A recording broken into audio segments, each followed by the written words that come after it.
My name is Sarah, and I'm 42 years old and navigating the complex emotional web that comes with being a stepmother, a role I never thought would put me in such a difficult position.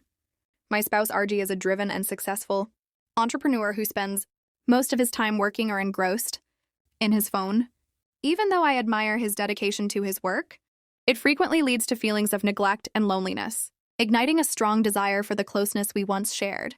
As the days turned into weeks, a deep yearning for intimacy and connection grew within of me, a yearning for the warmth that had slowly ebbed from our relationship. The nights were filled with a sense of extreme isolation as I heard Archie's footsteps echoing through our large house. Withdrawing to his study while I stayed in the silence of what had once been a lively, happy home, I missed the thrill of being wanted and the warmth of a tender hug, but the lack of romance weighed heavily on my heart. My thoughts often strayed to my stepson Lorenzo, a charming 24-year-old who had recently returned home from college. Lorenzo had always behaved with deference and civility, the traits of a young man with whom one might trust. But there was an indisputable chemistry between us, a connection that was hard to ignore.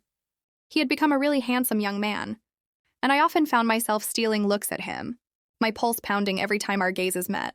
I knew it was wrong to indulge in such ideas, yet the more I struggled to keep my feelings in check, the more they blossomed within of, me.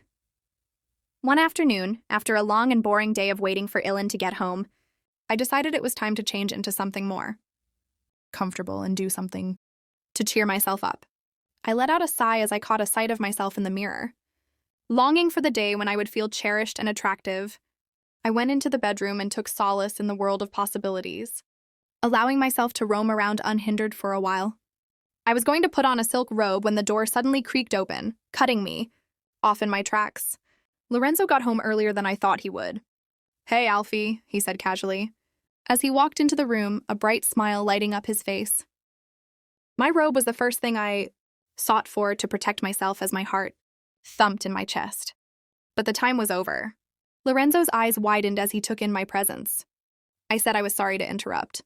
His gaze lingered on mine for a heartbeat longer than was considered appropriate. "It's okay," I said, trying to maintain my cool. All I had been doing was changing. As we remained in that awkward stillness, the air thick with unsaid feelings, a heated flush crept across my cheeks.